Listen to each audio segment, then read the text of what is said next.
Good evening, everyone, and welcome to the 2014 State of the District Address. I'm Brad Callahan. I am principal of the Lewis Middle School, and on behalf of all of our students and staff of middle school, we welcome you. It's a pretty special day for Lewis Middle School. If you live in this neighborhood, you know it gets a tad warm, and today was the day that we turned on our air conditioning at Lewis Middle School. So we're very excited. Very excited. Just got a new paint job around here, and for a school that's about 1 year older than me, it's holding up pretty well.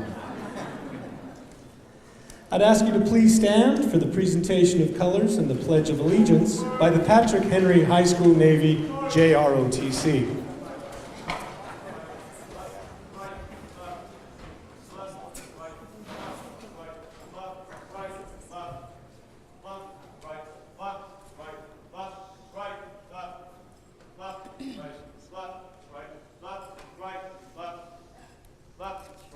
Color guard. Hold. Left. Face. Carry. Color. Ready? Cut. Present. Color.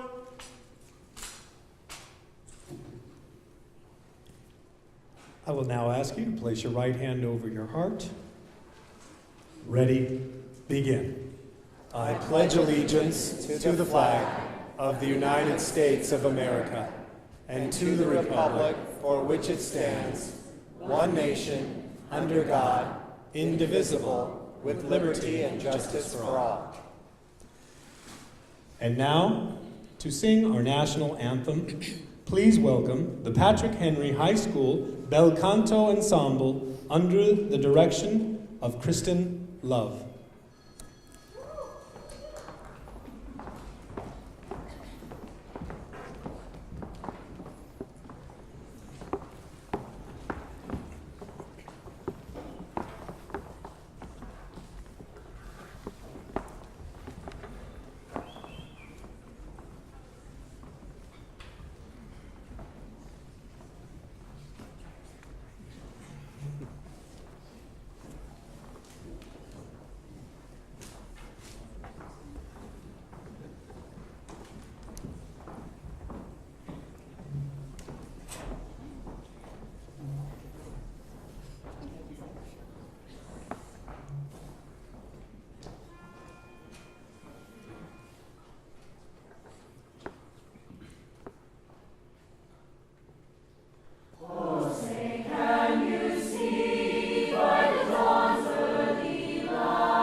And I'd like to mention that Lewis Middle School, along with Pershing Middle School, are proud feeders of Patrick Henry High School. Let's hear it one more time.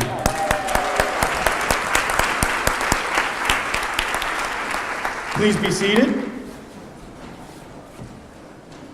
And now, to begin tonight's program, please welcome our superintendent, Cindy Martin.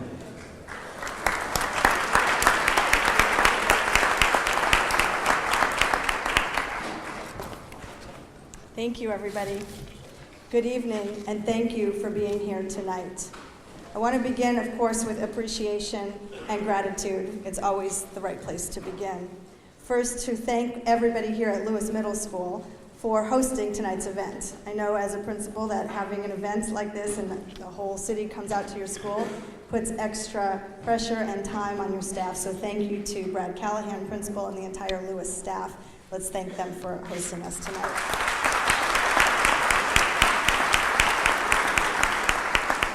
And I'd also like to thank the Lewis Middle School String Orchestra, directed by Josh Prout, for the outstanding entertainment that you heard as you were gathering in the courtyard out there before you came in, along with the cheerleaders from Patrick Henry High Schools. Thank you to them as well.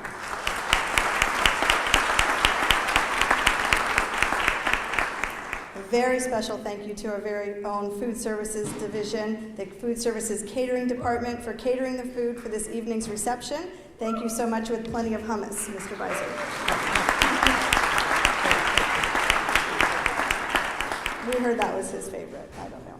And also, very much gratitude goes to our communications department for coordinating tonight's event, all of the detailed planning and intricate work that went into making tonight's event a success. So thank you to the communications department.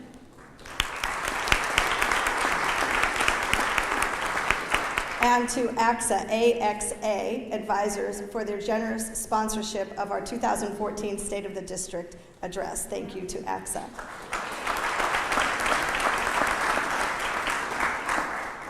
With me tonight, I have our instructional leadership team. Although I didn't introduce myself, I was introduced as our superintendent, Cindy Martin. I also have our area superintendents that I would like to introduce as a key part of our district leadership team that helps make the magic happen across our district every single day. Would the area superintendents please stand? Our instructional leadership team. And please join me on the stage.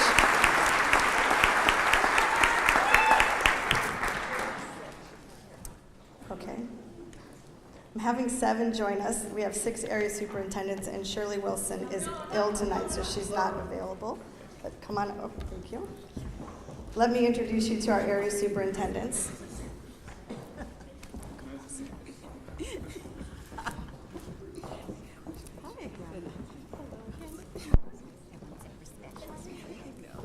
Serving as our Area 1 Superintendent, Shirley Wilson, who's not here tonight, but she represents Lincoln and Sarah clusters and several of our atypical alternative schools. Let's welcome Sarah and Lincoln clusters, even though Dr. Wilson's not here.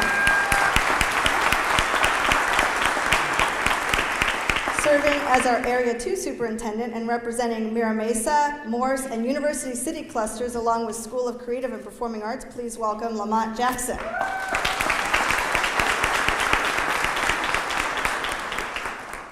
Our Area 3, well, serving as our newly appointed Area 3 Superintendent representing the Kearney, Mission Bay, and Point Loma cluster, please welcome Kimmy Lochtefeld.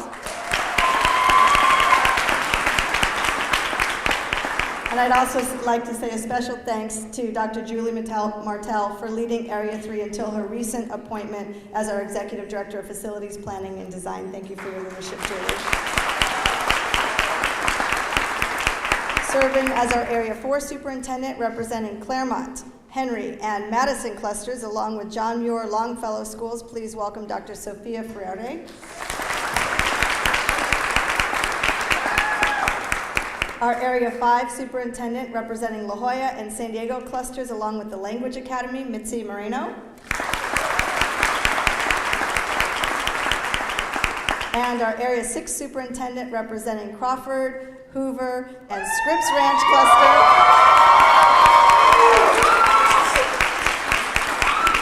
I think we needed the applause meter on that. That one might have won. I don't know. Fabiola Bagula.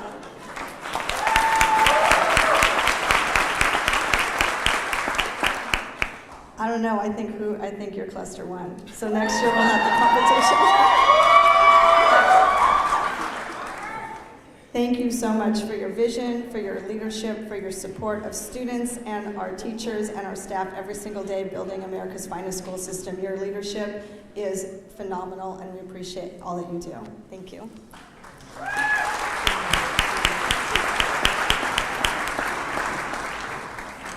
At this time, I'd like to invite Board President Kevin Beiser to the podium to call the meeting to order and continue tonight's program. Mr. Beiser. Thank you, Superintendent Cindy Martin. Now I'd like to officially call this special meeting of the Board of Education to order. I'd like to start by thanking representatives from the offices of our elected officials who are in attendance tonight. Would those representatives please stand? I can't see the bright lights are in my eyes, so I'm sure there's a few folks. Now I'd like to give my fellow board members the opportunity to say a few words this evening. Vice President Marnie Foster.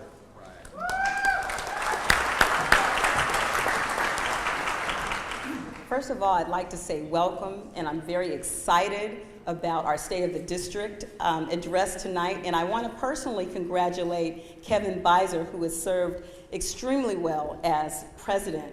And then I'd just like to leave you with one of my quotes that is very close to my heart. Oh, let me correct it. Not one of my quotes, but one of my favorite quotes is that education is the most powerful weapon that you can use to change the world.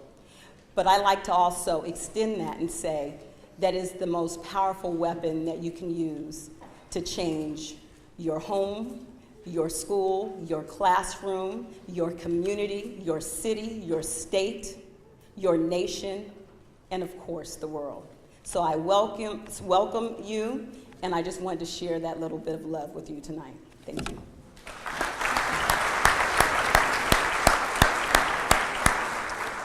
Trustee Scott Barnett.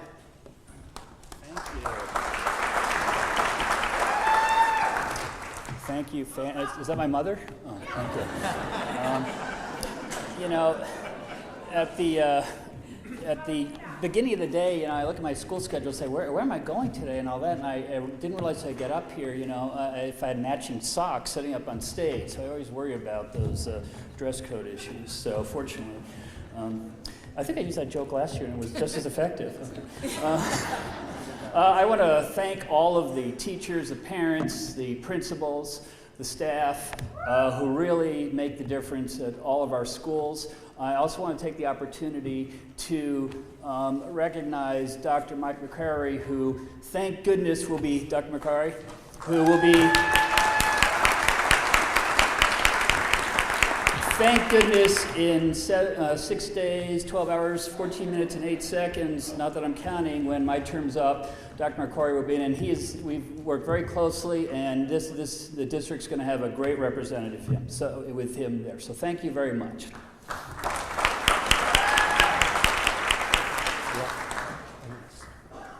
And I'm glad you took the referral for my barber. Good job. Trustee Richard Barrera.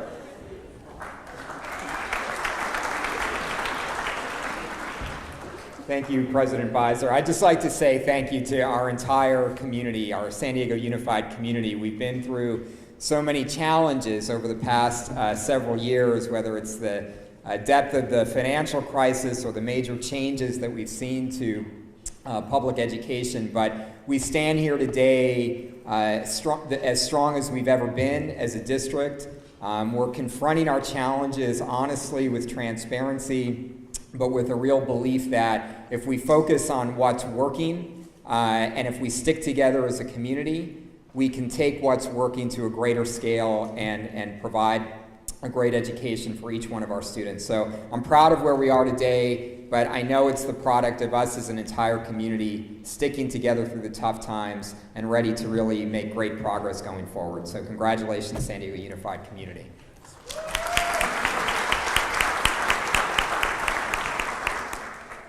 And finally, Trustee John Evans.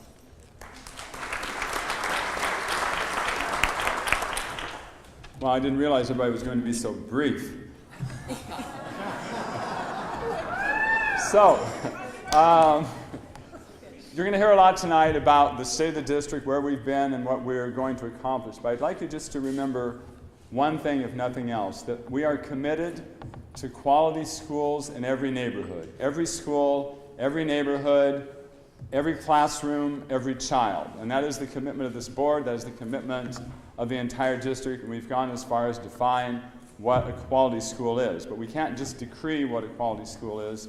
We are all working together on this. We're not looking through rose-colored glasses, but we're not also playing the politics of doom. We're working together on all of this to make this a reality. Now, as a board, we can set the vision in terms of what we want to have in our school district with the input from the community. And you know all the points in Vision 2020 where we talk about a broad and challenging curriculum, effective teaching in the classroom, neighborhood learning centers, support from district office, and so forth. But we also needed to have a person who could implement that lead the implementation of that. So we're very fortunate we were able to hire, over a year ago, Cindy Martin as our superintendent. And she has worked closely over the last 15 months or 17 months, I think, with the thousands of teachers and staff and community members and parents and everybody else to make this a reality. So just please remember this. It's really easy for us to come up with some ideas. For example, we worked for a long time and came up with 12 indicators of a quality neighborhood school. But that can make a nice poster that we can put up on the wall and look at. But Superintendent Martin has actually operationalized that and made it embedded in everything we are doing in the organization, the district, which is focused on student achievement. So just remember that it is the commitment of this board, the superintendent, the district, the support staff, the teachers, community, everybody, to truly have a quality school in every neighborhood. We would not set that goal. The reality is not that we have that now, but that is our goal to achieve that, and we will succeed. Thank you.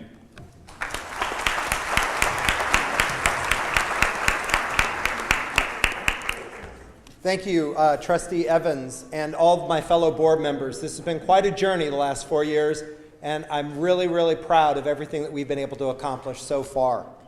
At this time, I'd like to welcome back to the stage the Bel Canto Ensemble to perform No Man is an Island, or No Person is an Island. So, that was my little edit there.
What an amazing performance from such a talented group of students. The arts are truly alive in San Diego Unified Schools. Thank you very much.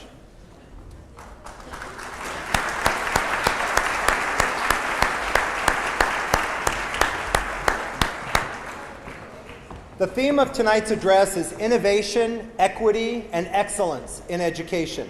This is my opportunity as board president to share with you my thoughts on the state of our district, how as a board, as a district, and a community, we have so much to be proud of in advancing our Vision 2020 and demonstrating innovation, equity, and excellence in all that we do.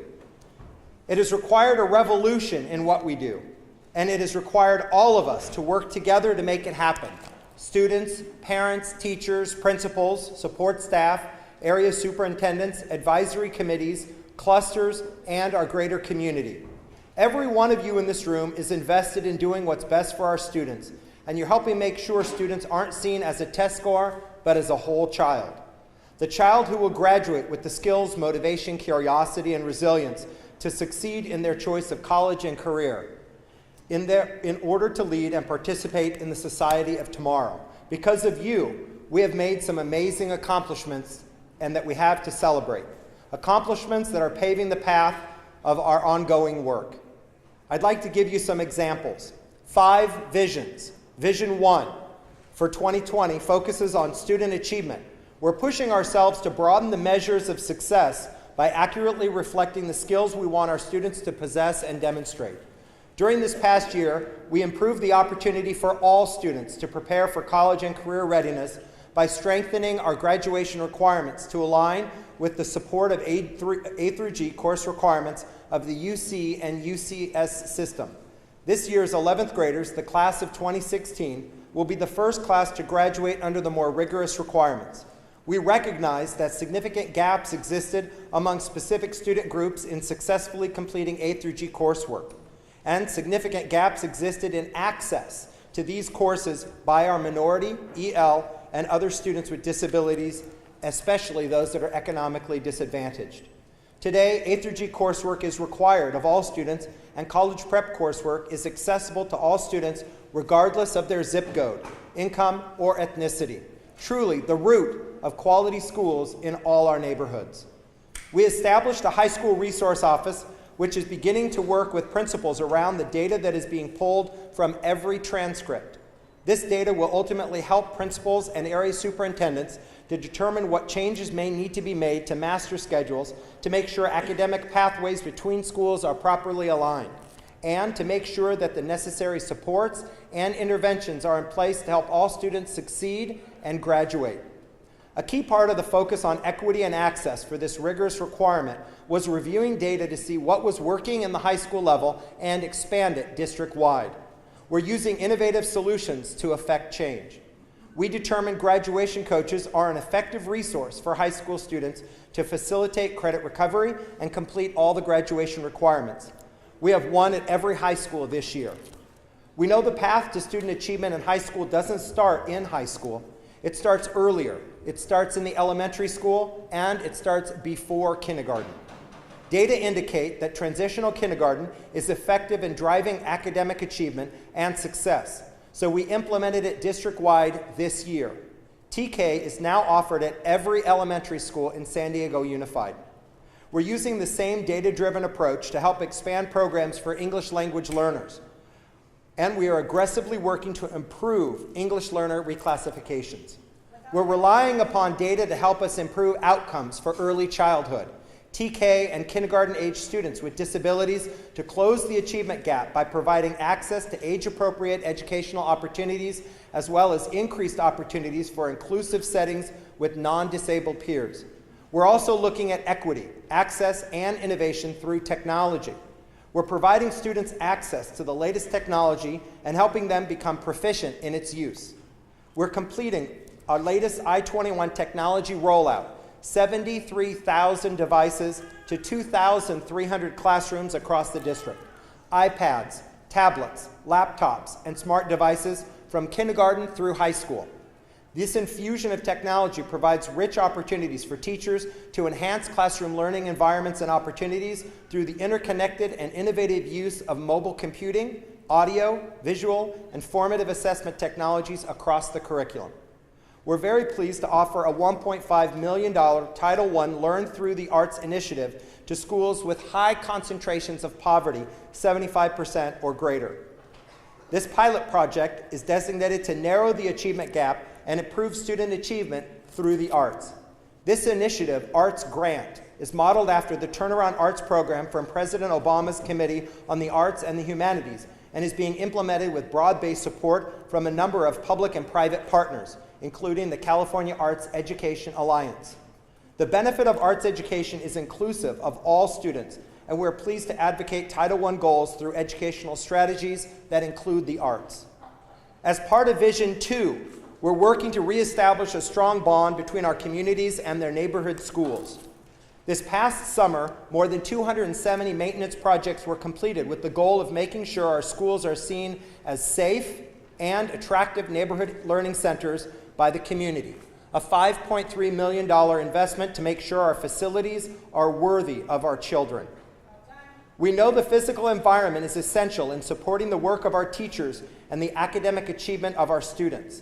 Thanks to Propositions S and Z, we are continuing a massive facilities transformation across the district. To date, we have completed 83 different projects, with another 21 under construction and 42 in the design and bid phase. A nearly $895 million investment in the future of education in our public schools in San Diego Unified. We thank San Diego taxpayers who share our vision and who voted to approve the bond program, making this possible for all of our students and kids. It has meant for this year new career technical education facilities, new classroom buildings, upgraded to rebuild new high school stadiums and athletic facilities, and a performing arts center at Patrick Henry High School. One of my favorite facility improvements, air conditioning.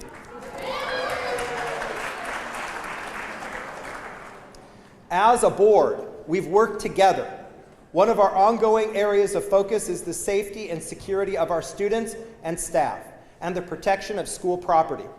Our one-to-one radio replacement program has been implemented and has standardized over 4,000 school site radios, which are now provided clear, constant, and complete campus coverage. Now, our school police officers can not only provide information and instructions to schools in the event of an emergency or critical incident, but they can also now have a secure radio conversation with the school's principal by using these new radios. We've just completed a formal site safety and security assessment at schools across the district. An in-depth discussion on the safety assessment will be presented to the board and the public next month. We've also completed 50 safety-related projects to date, such as improved lighting in high school parking lots, safer traffic patterns at school sites, and upgraded perimeter fencing and gates. As part of our vision that schools will serve communities as neighborhood learning centers, we are enhancing our partnership with social service agencies and community organizations. Students' well-being is very much at the heart of this work. We support and encourage student-led anti-bullying efforts. Anti-bullying clubs have expanded and are at schools across the district. These clubs are proactive, calling for students, parents, and staff to make a pledge against bullying. An unprecedented partnership with Knox Middle School, the San Diego Police Department, San Diego firefighters, and the San Diego Unified School District Police culminated in an emergency drill in October that was part of an anti-bullying campaign. The drill focused on what might happen if someone who was being bullied took revenge too far. The drill was called Bullying Occurs, Respond Actively and Rigorously to Achieve Empowerment, or BRAVE for short.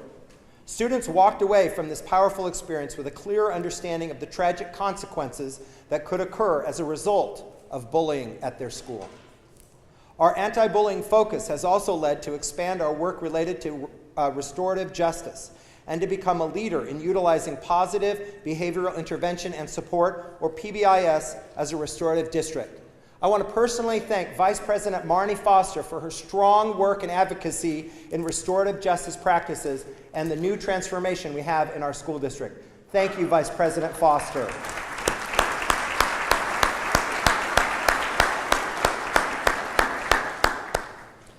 I want to put some context on this with a question posed by Tom Herner, a former president of the National Association of State Directors of Special Education. Tom said, quote, If a child doesn't know how to read, we teach. If a child doesn't know how to swim, we teach. If a child doesn't know how to multiply, we teach. If a child doesn't know how to drive, we teach. If a child doesn't know how to behave, we punish.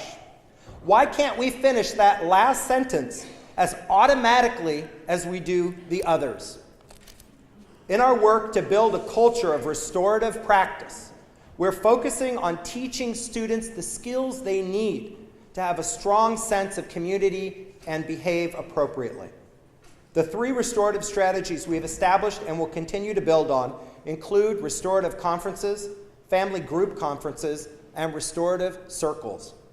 We believe restorative practices will go a long way in not only reducing suspension and expulsion rates, but making our schools safer for all of our children. We have this year made professional development in PBIS practices available for all K-8 and middle schools. We'll be providing this element to elementary schools as well. As part of Vision 3, we're building professional learning communities for our teachers and principals, and collaborating with our teachers and other stakeholders to improve teacher effectiveness for improved student outcomes. In alignment of California's adoption of the rollout of the Common Core state standards, we're making a significant investment in professional development for our teachers. Of the $22.5 million we received from the state for implementing Common Core, we're using nearly 2/3, more than $16 million, for professional development. Our teachers told us they wanted more professional development and additional support, and we're making that investment. We have in place a very robust calendar of professional development for teachers throughout the school year, organized around our 4 learning cycles for the year. The calendar offers multiple opportunities for teachers to participate in professional development while strengthening their understanding of Common Core standards and enhancing collaboration in their professional learning communities. In this current quarter, for example, teachers can attend a workshop on, my favorite, mathematical discourse and math learning, to examine ways to support listening and speaking in the mathematical classroom. Another workshop offered this quarter, academic discourse that promotes intellectual rigor across content areas. This will help support teachers in studying the art of monitoring and facilitating academic conversations and academic discourse to deepen thinking and understanding. We made these kinds of professional development opportunities as funding priority to ensure the best trained staff for our students. We also made it a funding priority this year to start to bring down class sizes. We've made a down payment on reducing class sizes in the early grades from 27:1 to 25.5:1. We're dedicating extra resources to help the high poverty schools. And in many cases, we're able to bring those class sizes down to 24:1. We've improved the allocations at middle and high school as well. We will continue to push for lower class sizes as we implement the Local Control and Accountability Plan known as LCAP. As part of Vision 4, we're working to strengthen and honor the engagement of parents and community members in our students' educational experience. We're so grateful for the many, many hours our PTA and other volunteers and community members have contributed to our schools and our students. Although we know that the value of this time and effort is beyond measure, the independent sector estimates the value of volunteer time at a mere $22.55 per hour. Based on that per hour figure, the approximate number of volunteer hours registered, get ready for the big dollar figure, $7.6 million. $7.6 million is the monetary equivalent of the volunteer hours contributed last year by our PTA volunteers, representing a significant increase from the year prior in the amount of time, energy, and enthusiasm that PTA volunteers bring to school. I'd like to personally thank Derby Pattengill, the district PTA president, for all his leadership and work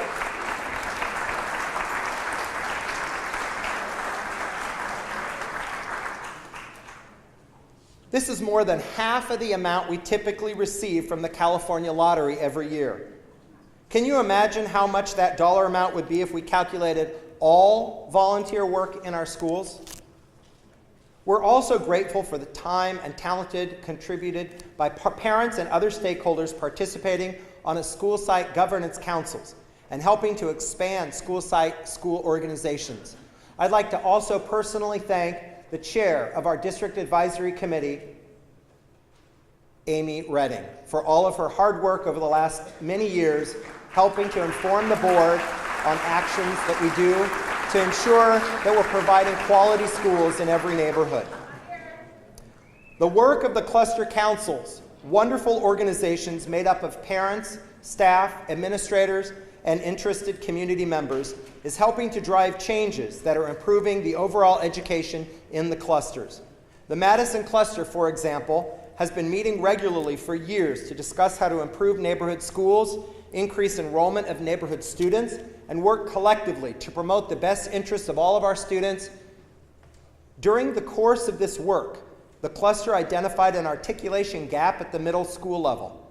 Some students were leaving the cluster after 5th grade to attend a middle school that offered grades 6 through 8, and then continued in that cluster until high school graduation.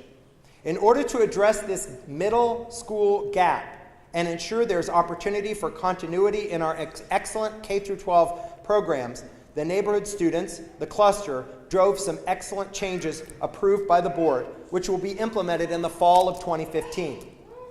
6th grade will no longer be offered at the elementary schools. Now, Innovation Middle School will add 6th grade instruction to become a 6-8 middle school, and the School of Creative and Performing Media Arts, CPMA, will continue to offer instruction in grades 6 through 8. Madison cluster students will have the option of attending either Innovation Middle or CPMA Middle. Sequoia Elementary will convert from year-round to a traditional calendar.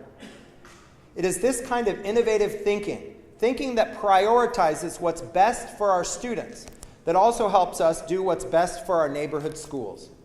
Vision 5 focuses on the support of the central administration in facilitating the work of principals, teachers, and school communities within each cluster for community-based school reform.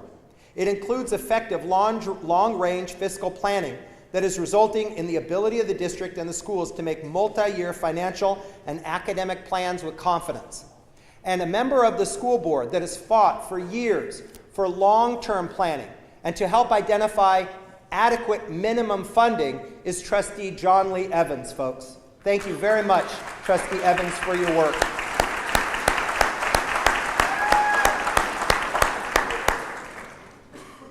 Thanks to this focus and diligence, we were able to balance the 2014-15 budget with no teacher layoffs. We were able to reopen all 44 elementary school libraries. We were able to fully fund implementation of the Common Core curriculum. We restored the school year to the full 180 days. We reorganized the central office to better support and deliver services to the school sites, and as leaders, we continue to make decisions in the best interest of students and our schools. We're improving transparency in communications with our families, leveraging technology that allows us to communicate with families using email, text, phone messages, and recently, phone surveying. We're improving how we share information with families and other stakeholders and are actively seeking input on how we're doing and what we can do better. This year, Superintendent Cindy Martin began presenting monthly updates to the board on the implementation of the LCAP, focusing on student achievement and how we're working to improve our schools. This information is now consistently shared with all of our advisory committees, cluster councils, and other key stakeholder groups like the PTA and our student ASB councils. We're working to ensure all stakeholder groups are informed, and we're asking for their input as we move forward. We're calling for action when it comes to establishing adequate school funding at the legislative level and encourage our stakeholders to help raise awareness and raise the volume with our representatives in Sacramento on this critical conversation about public education funding.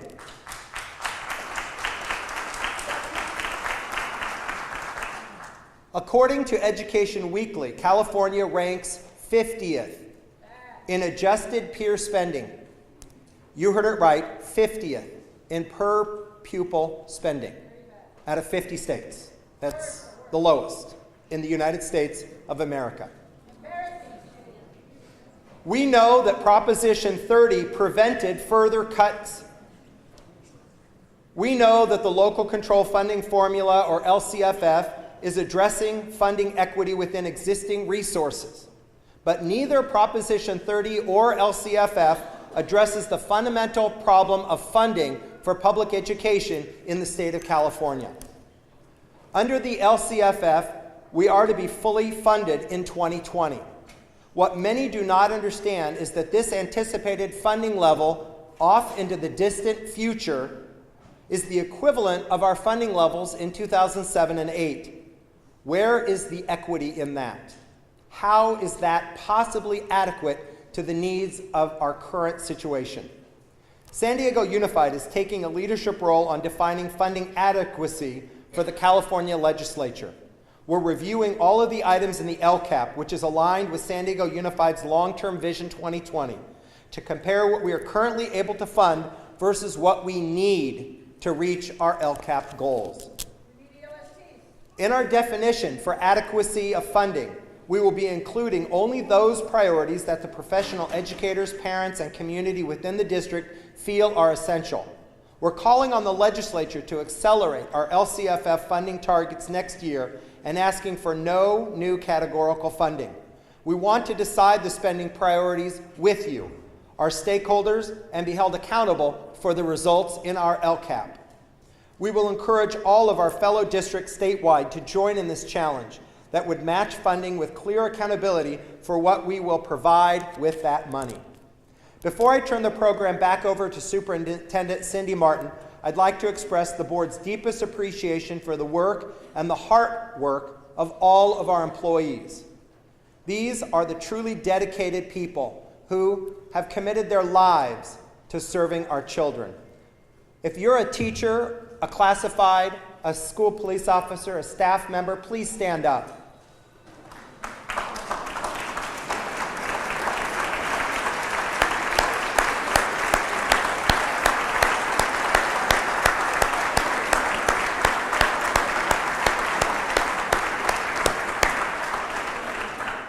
It's because of the work of all of our support staff, our teachers, our principals, our parent groups, our volunteers, that San Diego Unified has the lowest dropout rate in the state of California. It is because of you that San Diego Unified is ranked #1 in the state of California among like districts, #1 in English, #1 in science, and #2 in math.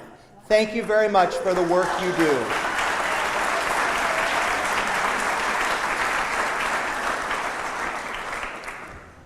Now, there's a couple quotes that I'd like to add. The first one is from Helen Keller. Maybe you've heard it before.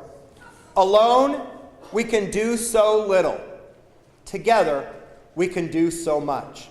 Because of you, we have done much. Thank you again. The second quote is from John F. Kennedy. Quote, efforts and courage are not enough without purpose and direction.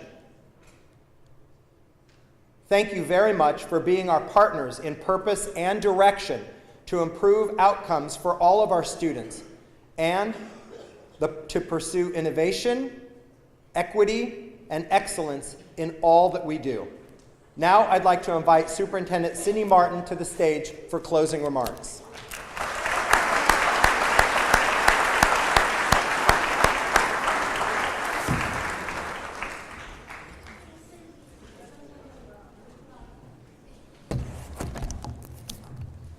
Somebody left their phone up here. No, I'm just kidding. It's glued to the podium. I'm not sure what it's doing here. What's your timer? Well, it's, okay, I guess I had a lot of time because it's not working. Thank you, President Beiser, for your important remarks. I have more hope now than I've ever had. I have hope in you and in our children and in our district. A year ago when I gave this speech, we talked about the hope and the promise of public education in America. After a year of being in our schools and being in our classrooms and seeing our work, my hope is strengthened. The only thing that changes now, I need glasses in the year. I'm so proud of what I see this district accomplishing every single day. More hope than ever, and yet I'm impatient. We work every day with a sense of urgency and a sense of patience that have to compete against each other every single day for our students. So I join President Beiser when I acknowledge and thank all of you, each and every one of you, for what you have done, what you have contributed to creating America's finest school system. What I know is that some people need to see it to believe it. And then some of us can actually believe it, and then we begin to see it. For those of you that started believing a long time ago, before you saw results in every classroom every day, you believe things into being, and I thank you for that belief in our schools, in our students, in our community, for creating a very powerful community-based school reform effort. I'm proud of you. I'm proud of our work that we do every single day. We're not there yet, but we know, as President Beiser mentioned, that a community-based school reform effort that we believe in is a revolution. That's what it's about, being innovative, focusing on equity and access, driving excellence in everything that we do. So I extend my gratitude to every single one of the stakeholders in this room, and those of you who are not here. Spread the word. We're a large district, over 100,000 students and 14,000 employees, so those of you that are here tonight, thank you, but my gratitude goes to all who are participating in this critical community conversation about the areas in which we need to improve, for remaining together as ongoing partners in an ongoing process of creating the best school system in the country. As President Beiser said, we have accomplished a lot going into this year. We really have accomplished it. His speech got to be longer than mine because he's going over everything we've accomplished, how much we've gotten done. But I want you to know we're not content with where we are. Sure, we have addressed some of our short-term issues, but we continue to look at the long-term road to sustainable progress and success. So we look at our vision areas. We look at student achievement, vision area number 1 in our Vision 2020, student achievement. We know that when the board committed to Vision 2020 in 2009 and identified student achievement as one of our primary vision areas, the landscape of how you define student achievement then has changed significantly to what it is now. We have to define what we mean by student achievement. We aren't talking about a child just being a test score. We're talking about the products of public education being students who are actively literate, contributing, participating members of our community who make a positive difference in the world. So within Vision 2020, we're defining student achievement beyond more than a test score. And yet inside of that, we understand the importance of scores and measures and public measures of accountability.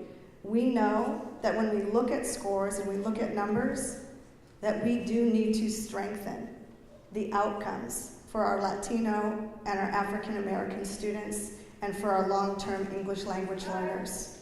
You heard President Beiser talk about Vision 1 for student achievement and about the gaps that we've revealed in our LCAP study and that we're monitoring these students.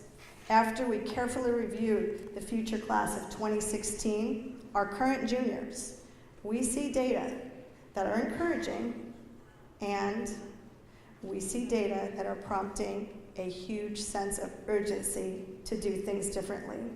Data that are prompting a transformation. So what does this mean? We can look at our example in that data, 9% of our English learners in this junior class are meeting A through G requirements. That is unacceptable. Now we can compare that data to our reclassified English learners. When we look at that data, we see that 57% of our students who are reclassified are meeting the A through G requirements for UC. So that tells us something is working well for these students. Something is working really well. We know that if we can reclassify a student, they're on the road to success. So now we're looking very closely at what has worked for those students who are expanding and increasing our reclassification rates as a major goal, because we know when we do that, we see outcomes for our students. We're also inviting others to help us to identify the best practices in this area. To this point, we'll be working with the Panasonic Foundation, a continued long-term partnership about equity in our school system. This spring, with the partnership, we're starting an initiative to bring high schools from across the country to look at, among other issues, the effective supports for long-term English learners in a high school study with other large districts like ours. Another part of our LCAP, we've been studying our suspension and our expulsion data. The numbers are improving. We had 38% fewer expulsions in 2013-14 than the previous year. There were 1,500 fewer suspensions. Our efforts do have promise as a restorative district, as President Beiser discussed, but the data shows the percentage involving students of color remains disproportionate, and that is not okay. This past June, the board and I signed a pledge as a part of the Council of Great City Schools call to action for African American Hispanic males of color. When we signed this pledge, we committed to improving the academic achievement of males of color to ensure success in college and career. This pledge was signed with almost every other large urban district across the nation, representing 7 million children in our large urban districts. As we signed the pledge, we created our draft implementation plan to how to make this a reality. This plan calls for changes to early childhood and social development. If we're going to change the outcomes, we need to begin with early childhood and the social development of our youth. We're looking at cultural proficiency training, the development of early learning metrics, and professional learning for principals and teachers that support males of color. Another component of our implementation plan will be piloting a literacy intervention program at the elementary level, focusing on students in grades 3 through 5 who are struggling readers. We know that if we address the reading problems in 3rd through 5th grade, we change academic outcomes for students. We will be monitoring that progress as a key element of our plan. You also heard President Beiser talk about the alignment of our high school graduation requirements with the UC and CSU A through G course requirements as part of it. We have a sense of urgency in this area with our district to ensure that all of our students have equitable access to these upper level courses. We have unpacked where we are in this initiative, and we understand where we need to go, and we have systematic efforts in place to address our A through G access and success rates. The urgency that's driving this very critical analysis of our master schedules to drive changes we believe are imperative to high school graduation. We're having our principals and our counselors working together at the architecture of our master schedules to make sure that there's access. When we start the work to align the world language offerings between middle school and high school so that students can maintain a continuous course of study from middle school to high school that includes honors and AP level courses. We're taking a close, hard look at improving the pathways to expand the programs that we know are effective for access and for success to these upper level classes.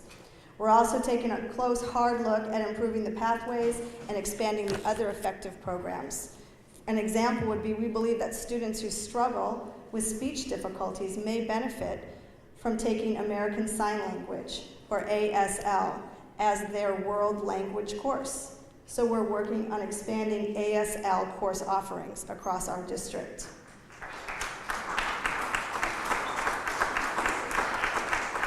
We'll be collaborating with our special education department to identify and implement effective strategies so that students with individual education plans can also experience success in our world language courses. The UC and CSU systems provide 6 options for students to meet or satisfy world language requirements.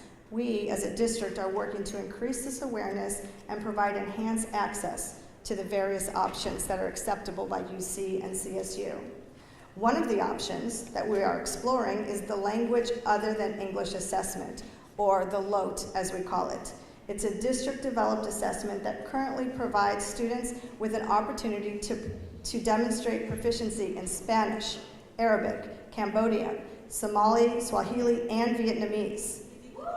Students who demonstrate the proficiency equivalent of up to 3 years using this assessment also meet the LOTE requirement for the seal of biliteracy that we're so proud of.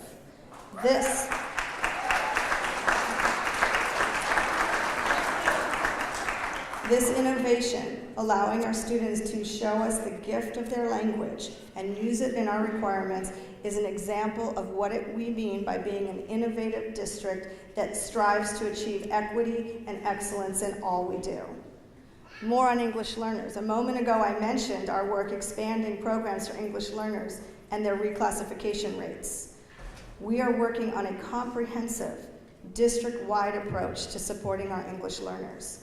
We are serving the needs of English learners through our concentrated efforts, expanding the reach of services and actions coordinated by the Office of Language Acquisition. We are making sure that all schools have developed and implemented site-based plans that best serve the needs of their students. As we've been doing with the data completion of graduation requirements, we're using data to find out what works for our English learners, and we're expanding based on what we see works. At the beginning of the year, we conducted a comprehensive analysis of how the CELT test was administered. We found solutions for best implementation. This gave us an important opportunity to look at all of the processes and practices in place that study access and equity and determine what's working well and why it's working. We're expanding support beyond one division to be across the entire district. And we're asking the best practices that we see, can we expand them and take them to scale? Still within Vision 1, student achievement, we look at special education, and we're working closely with our Community Advisory Committee for Special Education, very committed to improving the outcomes for our students with disabilities. This includes increasing the percentage of students with disabilities who are earning high school diplomas and increasing the percentage of students with disabilities participating in functional curricula. We're making sure our special education leadership team and other district staff have regular presence at the CAC so parents have an opportunity to interact one-on-one with district staff and talk about solutions that are working and challenges that we must face together. We have and will continue to increase parental engagement regarding special education and related services for early childhood special education. Support groups are in place for parents of children with special needs ages 3 to 5. We're making a point of distributing our preschool information regularly and have engaged our parents through survey tools to provide us feedback. We know access at the youngest age is a key strategy for delivering on the hope and promise. Vision Area 2 that our board has identified as our safe and attractive neighborhood learning environments. We want our schools to be the neighborhood learning center under Vision 2. As part of this vision, when you think of a school as a neighborhood learning center, you've heard President Beiser talk about the extraordinary efforts over the summer that dedicated improving the physical sites. This was an investment in the physical environment that we're seeing pay off as we welcomed our students back, creating environments that are worthy of our students. We're going to continue to make this essential investment through our district-wide sustainability initiative. San Diego Unified has made significant sustainability-related advances through our transportation management, sustainable energy production, the efficient use of utilities combined with reduced use of water and energy, recycling, and other strategies to help us minimize our carbon footprint. An update on our sustainability initiative will be part of tomorrow's board meeting, so you can come and hear more about it. And here we're going to examine in this report some of the recommendations from our Sustainability Committee related to the goals for our climate action plan, lighting efficiency, and possibly going off-grid or net zero as some of the recommendations coming from the Sustainability Report.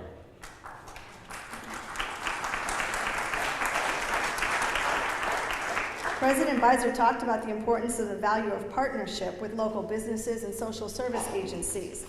We have a great example of what partnership can do with our local public safety agencies and how critical these relationships are for our work becoming a restorative district. I want to tell you about a partnership we're growing with local service agencies through a very unique pilot program in City Heights. This is a great example of how when a community comes together with people and resources, we truly are doing what's in the best interest of our children.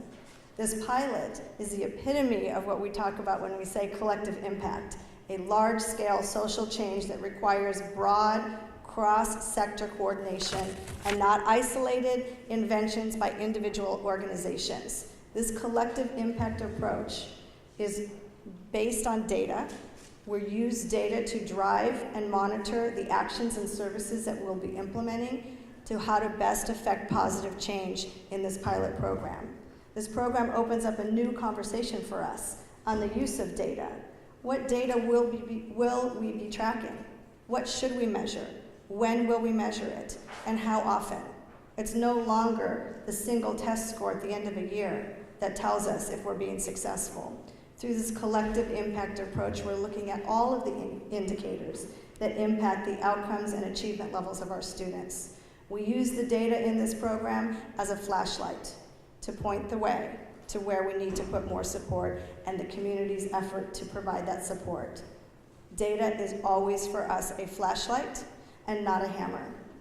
We're committed in pilot programs like this and across the district to using multiple measures, as you see outlined in our local control accountability plan. In this effort, we've developed a new technology in the form of what we call our early warning system to provide real-time data for students in 3 areas: daily attendance, academic performance, and behavior at school. Using an early warning system is a national best practice, and that was also recommended to us when the Harvard graduate students came to San Diego Unified earlier this year, actually last year. This tool that we're using is known as Orbit. It's being launched in the pilot in City Heights with Hoover High School and Adams and Central Elementary School. The intent is to identify students considered at risk due to digital red flags raised in the early warning system in the 3 areas that I just mentioned: attendance, grades, and behavior. The early warning system provides us the personalized interventions and supports from local social service agencies. We're partnering with the City Heights Partnership for Children, the United Way, and social work interns from San Diego State and Point Loma Nazarene University, and ultimately with the local social service agencies and organizations. This program is already underway. The interns are at work at the schools working with the staff to identify students who have been red flagged in our early warning system who are potentially at risk. The sooner we know, the sooner we can act. And when we act, not as individuals, but as a community, we change outcomes for students. This group is working with the students and the families to find out if there's something happening at home that could be contributing to the potentially at-risk status showing up on our system. We ask ourselves, is there an issue with transportation?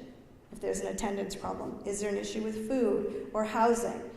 As our interns and staff work together to uncover the contributing factors, the interns are able to record the data, work with social service agencies for referrals to see what kinds of wraparound services may be most needed. Completely connected to our vision around schools being neighborhood centers with supports and services that students need to succeed. The collaboration that we do allows us to be proactive, not just as a school principal or as a teacher or as a counselor, but to be proactive as an entire community in our approaches to support our students and our families. This goes back to what I said earlier about collective impact. Early intervention prevents future challenges, and when we know better as a community, we can definitely do better.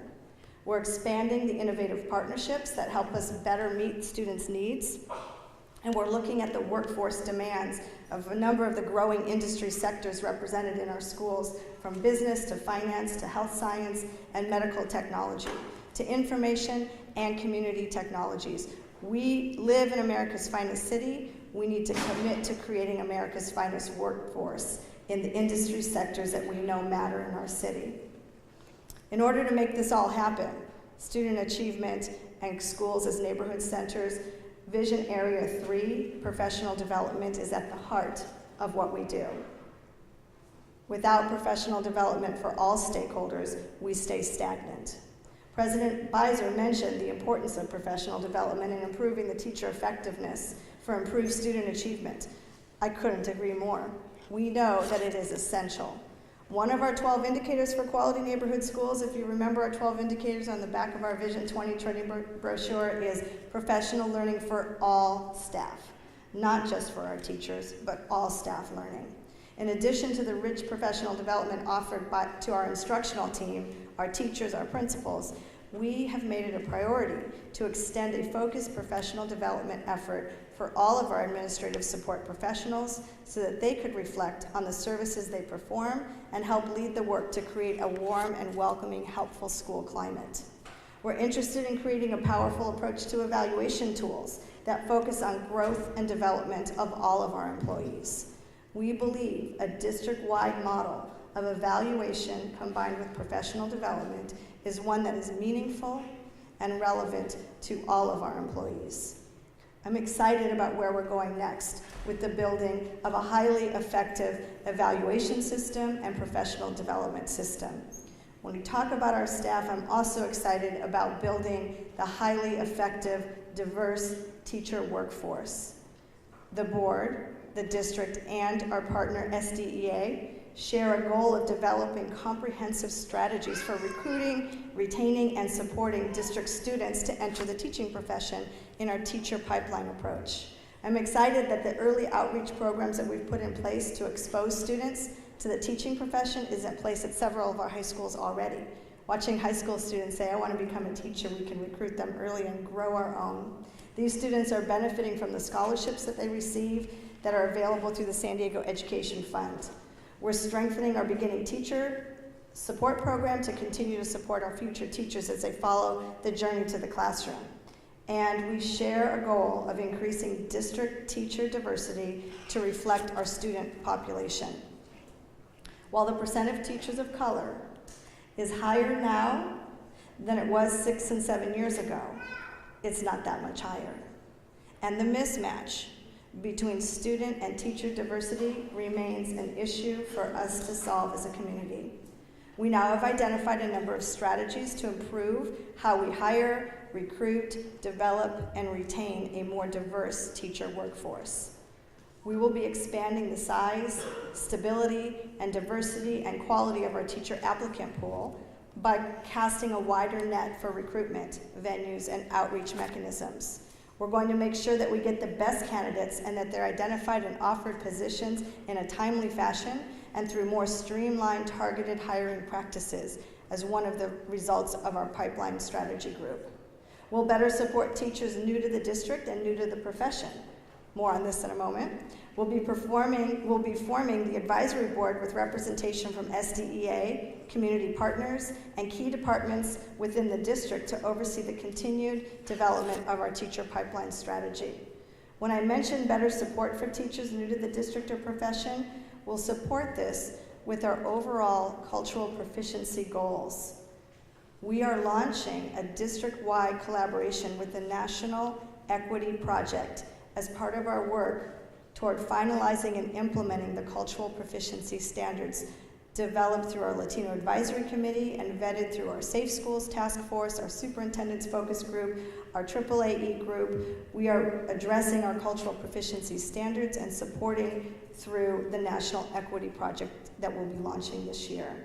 As a school district community, this work will help us infuse the equity lens that we need throughout our work. We will develop, refine, and sustain the structures and the routines and the roles for adult learning, and the structures promote deeper conversations that we must have around race, class, cultural impact, academic and educational outcomes in our schools. We're going to embed them into our existing cultural proficiency training to enhance the building of school cultures that honor the assets that our students bring to the school. We will honor the cultural and intellectual capacity of every child through this work. The first round of professional development in the National Equity Project will be afforded to the board, our central office leadership, including me, along with principals and new beginning teachers. My hope is that the more rigorous cultural proficiency training will help new teachers hit the ground running and be able to embrace with confidence and appreciate the wonderfully diverse population we serve.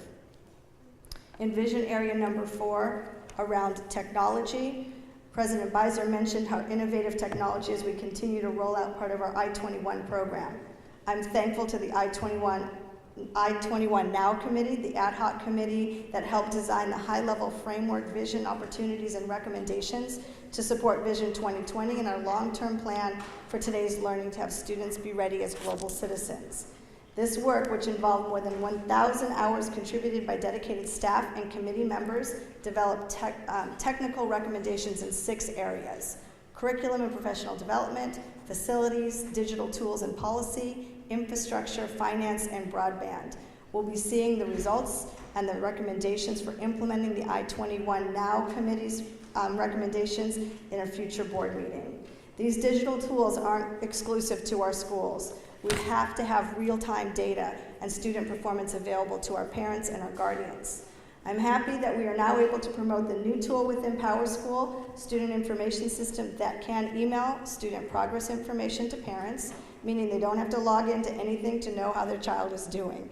We have far to go with the implementation of taking I-21 Now to the next level, but we are a leader and we have future work to do. In Vision 5, communication and facilitating our ongoing communication with parents, we know that parent involvement in a child's education is essential to student success. The voice of our parents is critically important. We are looking at greater ways to expand how we communicate and get information back and forth with our parents. We know we need wider steps of how we ask for feedback and provide opportunities for our parents to interact with district staff. This is why you see district leadership attending more and more key events and community meetings, like the advisory committee meetings. District staff is there to listen and to learn. We're identifying ways that technology can actually help us listen more closely, learn with more clarity about what our community is asking for. I want to thank those parents and community members who've been helping to develop the cluster model approach to communications. We know that this is a key strategy and an increasingly valuable way for us to get input cluster by cluster. And the parents who've been part of our early efforts with the restorative justice strategies, family members who are part of the restorative circles and the conversations that help change student outcomes. I thank our parents for being part of that work. Our call to action. As we implement and go forward in the future, you heard President Beiser talk about the pursuit of equity and adequacy. And what did you say, 50? We're 50th in adequacy of funding. That's not acceptable. This needs to be a huge focus of our work for this district going into 2015. To be the state with the lowest per pupil funding is unacceptable. When we know what works, it's up to us to lead that national conversation and that statewide dialogue. We hope that our definition of appropriate funding levels will be a model to be used throughout the state. We're putting together what we know through our LCAP vision. What does it take to deliver quality education? What is actual adequate funding in public education? We're putting that model together, and we want other districts to join us. We do not believe the student-teacher ratio in K-3 should be 25.5 to 1 for an elementary school with 600 students. We believe adequate funding would reduce the ratio to 20 to 1. We believe that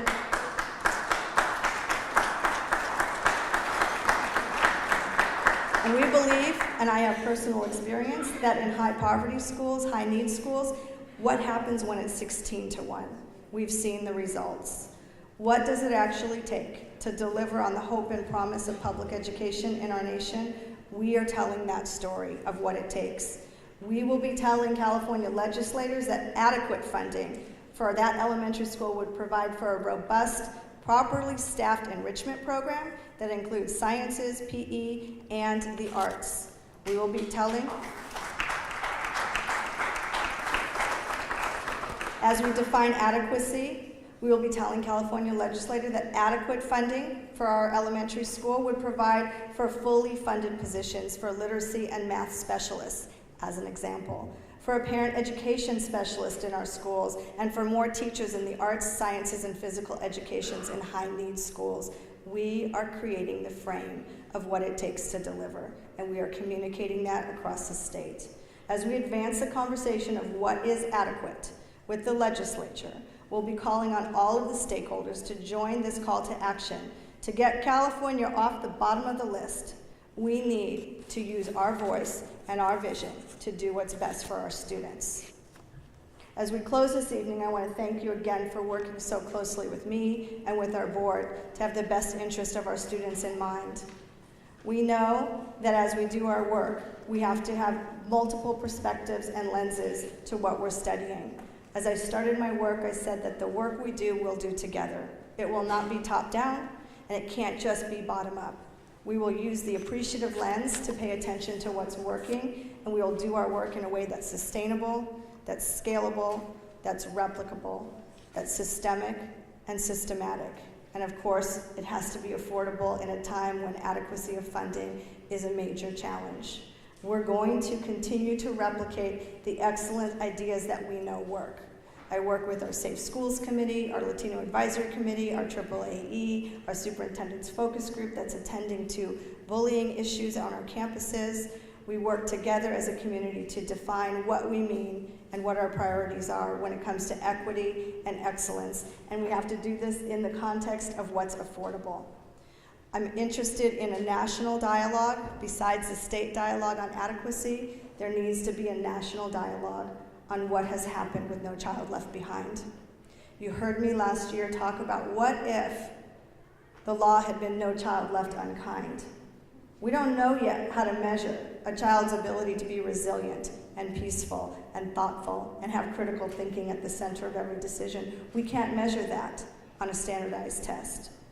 But we know that what we are working to produce in San Diego Unified are conditions where all students become actively literate, contributing, participating members of our community who make a positive difference in the world. There needs to be a national conversation at the federal level, looking at the reauthorization of No Child Left Behind. What worked in that law and what hasn't worked? And how can we as a district define the future of public education and have San Diego Unified be a leading voice in our nation around how we measure true success? It can't just be measured on a bubble-in test anymore. We want to hold ourselves accountable, but we as a community are going to do it together. In California, the LCAP is a start to look at the multiple measures. If we say a child's more than a test score, and we talk about what we really want, a child will be able to contribute and make a difference. I can tell you a very personal example that happened to me recently. When we think about who is a product of San Diego Unified, on November 7th, I stopped by my father's apartment in City Heights. My father lives in a tiny little apartment in City Heights. He didn't interact with lots of people. He liked to live alone. He collected cans. A lot of people thought he was actually homeless when they saw him on the streets. He's actually got a degree from Northwestern and Loyola. Brilliant man, just very eccentric. Lived in a tiny little apartment across the street from Ibarra Elementary School. I stopped by to visit him on Friday night because he had been in an accident. He'd been hit by a car when he was riding his bike by San Diego State, collecting cans. And as he was healing from his injuries, we would go and check on him every day, and he was strong. He was an athlete, participated in Senior Olympics, very strong 80-year-old man that looked like he was more about 50. So I just checked on him every day to see how he was doing. On that Friday night, when I stopped by after work, I found that my father had passed away. When I went into his apartment, the very next door apartment was an apartment with students who go to our schools. Two girls, one from Ibarra and one from Crawford, heard me crying, and they came into my dad's apartment and wanted to know what's wrong with Grandpa. I didn't even know they called my dad Grandpa. They didn't know who I was, and I didn't know who they were. But they are products of San Diego Unified. Those children knew how to be kind to me, a grieving daughter. When I called 911, when I asked for help, they were there. And when I found out that they go to Ibarra and they go to Crawford, and they came to my father's funeral and they told stories of his life and they told how they worked together as a community, and I found my father had left a note for the family that he was leaving his truck to that family because they had been so helpful to him. I don't know those girls' proficiency scores on any CST. I don't know if they've been reclassified or not reclassified. I don't know if they're proficient, far below basic, or advanced. What I know is that family was there for me. Those girls knew how to be kind. Those girls knew how to be neighborly. We can't measure that on any kind of standardized test, but I am grateful to every teacher who's ever taught those two girls because they were there for me in a very important time. We can't measure that kind of work on any standardized test, but we know that is what we are here to produce, is conditions that create that type of community. A quality neighborhood school produced a family that was there for a daughter saying goodbye to her father. That's what we're here to do, and I thank you every single day for whatever contribution you make to make that happen here in San Diego Unified. I believe in you, and I believe in us, and I believe in this district. Thank you, everybody.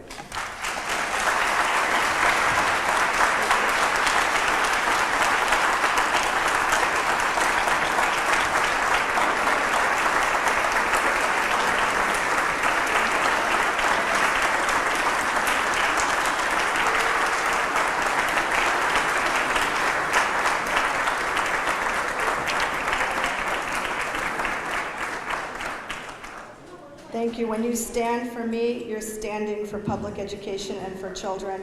I appreciate all that you do in this context of our district.